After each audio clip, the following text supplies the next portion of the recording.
rán ìrànlọ́wọ́ rẹ látòkè wá sí èmi àti ìdílé mi bí mo ṣe ń wọnú oṣù jù lọ. Ẹ jẹ́ kí á gbàdúrà bẹ́ẹ̀. Pray that the Lord will send his help, his ordained help unto you and unto your family. Lọ́wọ́ mo bá ràn wá lọ́wọ́ kí la lè ṣe. Bí ìrànlọ́wọ́ ọkọ̀ ọ̀bá ti wájú Ọlọ́run wá ọ̀dọ̀ ta ló ti fẹ́ wá. Èmi ò máa gbọ́dọ̀ bí tẹ́ẹ̀mí nílò ìrànlọ́wọ́ Ọlọ́run. Ṣùgbọ́n pẹ́kẹ́ gbọ́n sókè. Ọlọ́run jẹ́ kí ìrànlọ́wọ́ rẹ tọ̀ mí wá. Jẹ́ kí ìrànlọ́wọ́ rẹ tọ̀ ìdílé mi wá. Níbẹ̀rẹ̀ láti lọ́sẹ̀ yìí, ìrànlọ́wọ́ rẹ jẹ́ kó tọ̀ mí wá kíákíá. Ẹ gbọ́n sókè kẹgbàdúrà.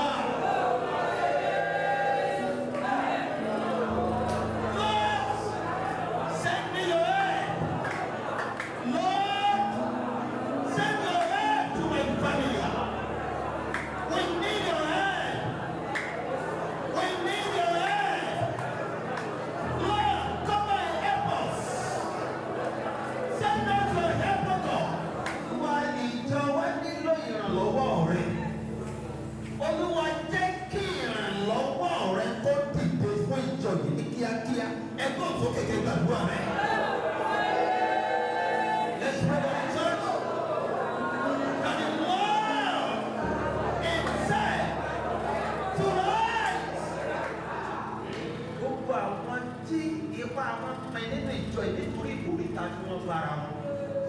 Gbogbo àwọn tó rẹ̀, àwọn tó sún tí wọn ò mọ kí ló kàn kí ni mo fẹ́ ṣe nítorí ìkórìíta tí wọ́n bára wọn nínú ìjọ yìí. Olúwa dìde fún ìrànlọ́wọ́ fún àwọn ikọ̀ yẹn, fún àwọn ìdílé yẹn. Ẹ gbàdúrà bẹ́ẹ̀. Ẹ gbàdúrà kí Ọlọ́run nígbà rẹ̀ fọ́nà gbogbo ìdílé lọ́wọ́.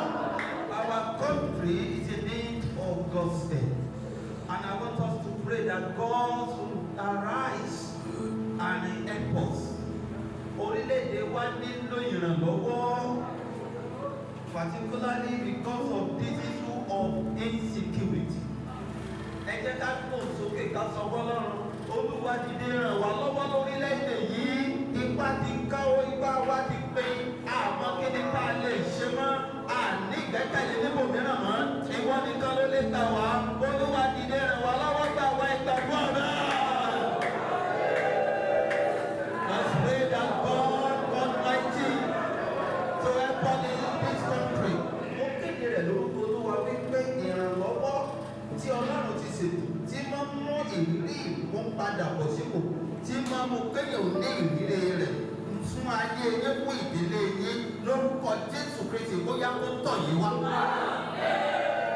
Ìrànlọ́wọ́ Ọlọ́run kó tọ̀ ìdílé yín wá. Gẹ́gẹ́ bí ẹnìkọ̀ọ̀kan ìrànlọ́wọ́ Ọlọ́run kó tọ̀ yín wá. Gbogbo ibi ẹ ti nílò ìrànlọ́wọ́ Ọlọ́run ẹnìkọ̀ọ̀kan wá lórúkọ Jésù Kristi. Ìrànlọ́wọ́ látòkè ó yá kó dìde. Ìrànlọ́wọ́ Ọlọ́run kó dìde.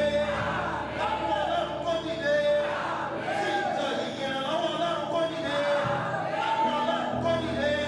Lórúkọ Jésù Kristi bẹ́ẹ̀ ni yóò rí.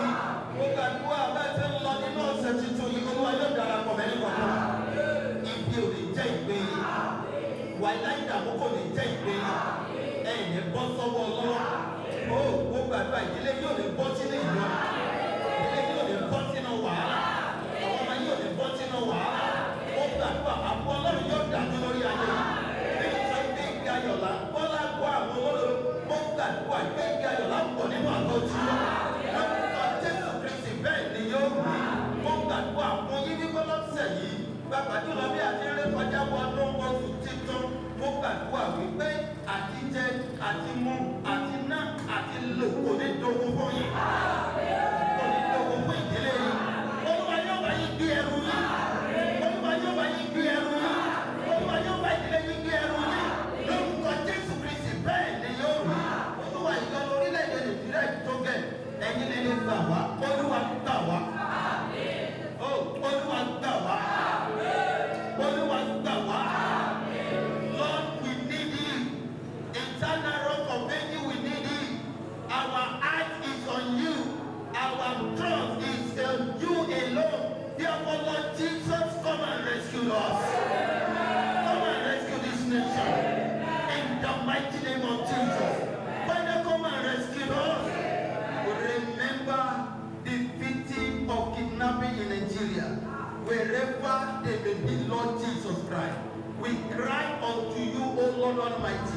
that you, the Lord Almighty, you will divinely rescue them in the mighty name of Jesus. Father, rescue them. Father, rescue them. Father, rescue them. Father, rescue them. And we again declare your judgment upon their adopters in the mighty name of Jesus. Let your judgment be declared over all of them in the mighty name of Jesus. Thank you, Lord, for answers our prayer. Father, Lord, we pray for divine security. Father, come and secure our life in the mighty name of Jesus. Thank you, Lord, for answers prayer. In Jesus' most wonderful name we have prayed.